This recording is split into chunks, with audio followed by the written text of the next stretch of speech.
this is fascinating. This is how quickly things are changing in the United States. And I think that the corporate media is getting whiplash from this. Case in point, Representative Kathleen Rice. She is a Democrat who represents a district in New York. It's the 4th Congressional District. And she was one of the people early on who challenged Nancy Pelosi, who said, well, you know, I don't think you should be Speaker of the House. You're too old, or you did it once before, or whatever, you know, and we want to, or you're too liberal. I mean, there were a number of people, you know, Tim Ryan, the congressman from Ohio, who's, you know, a quote, centrist Democrat and one of these new Dems. No, you know, it's, so anyhow, Kathleen Rice opposed Pelosi early on. She's kind of stepped into line now, but she also opposes the Green New Deal.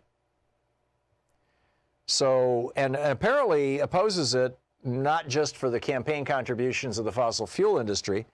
Actually, one of the campaign contributions that she got was from Donald Trump himself. He gave her $53,000, if I am remembering. Yeah.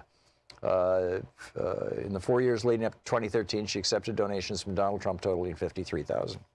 So here's a Democrat, you know, in many regards, a very reasonable Democrat. But she's saying, you know, Green New Deal, trillions of dollars, new infrastructure, get rid of fossil fuels. I don't think so. So what happened was this group polled it. They just went into the 4th District and asked the question. Okay, the survey said the Green New Deal is, quote, to invest trillions of dollars, to invest trillions of dollars into the development and distribution of green energy, creating millions of new high-wage jobs while preventing catastrophic climate change. And people were like, yeah, that's my understanding of the Green New Deal, yep. And then they said, Representative Rice, Representative Kathleen Rice, does not support this. How does that change your thinking about her? And what they discovered was that her support went all the way down to 18%. That suddenly people are just saying, really? I want the Green New Deal.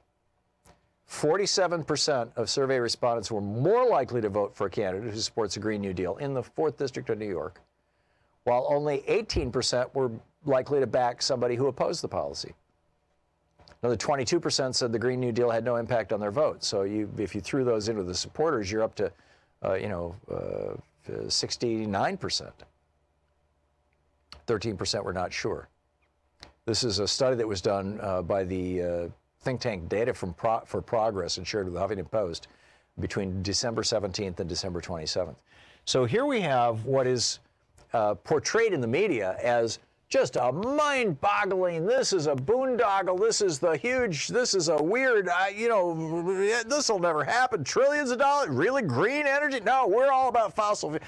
Come on, guys. This is how the media is dealing with this Green New Deal as, oh, yeah, that's that thing that those people like, Alexandria Ocasio-Cortez talk about, those socialists. And they kind of deride it and ridicule it. And Kathleen Rice is now looking at the possibility of a primary challenger.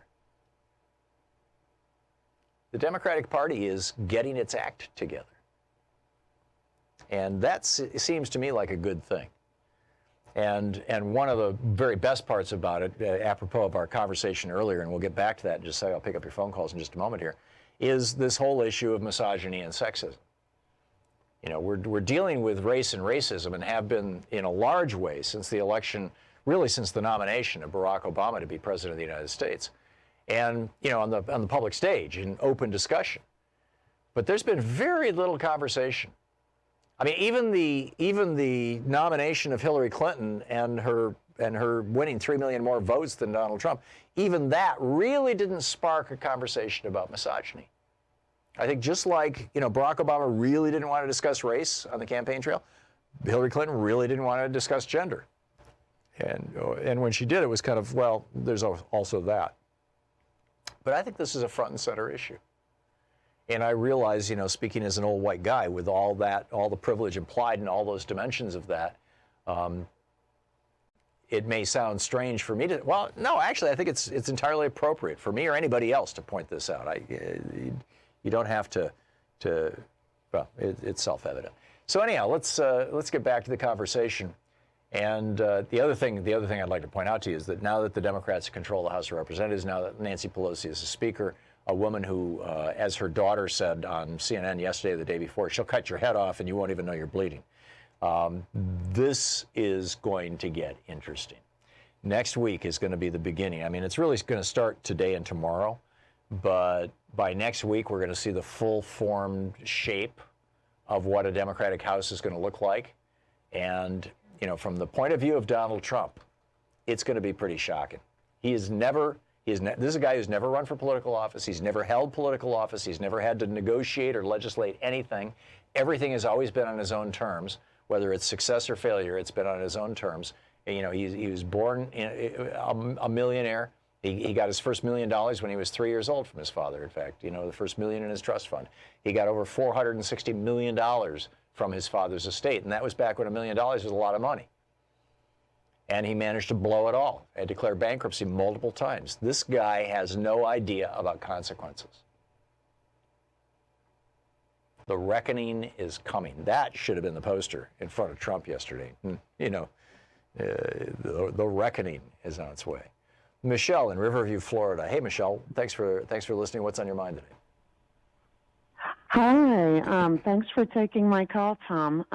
I heard you earlier talk with Lonnie very astutely about religiosities, especially the Abrahamic religion's influence on misogyny in the U.S. already. So I thought I'd talk to you about it from a personal perspective. I grew up in a really strictly Catholic household, and I grew up, even at a young age, I grew really disgusted of its double standard misogyny, like all through Catholic school and church sermons and youth group and teen groups and retreats.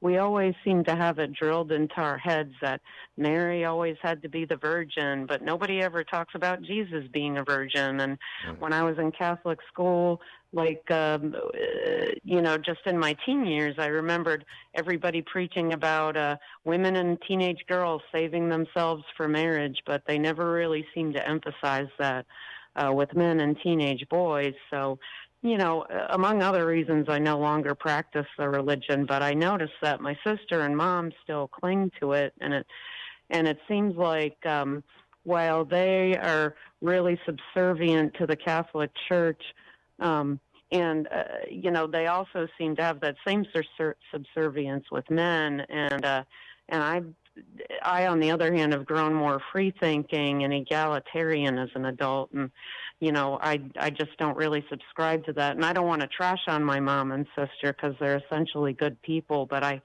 can see where religion or Christianity ties into their views of men and why they believe men should be in charge of things, and because they're in charge of the church. Women shouldn't. Yeah, I agree, and this is why the Catholic Church needs to start ordaining women, and they need. I agree. You know, it's just like this is like 1,000 years overdue, and it's a real problem. And this idea that, you know, if the Pope is always a man, the bishops are always men, the cardinals are always men, the priests are always men.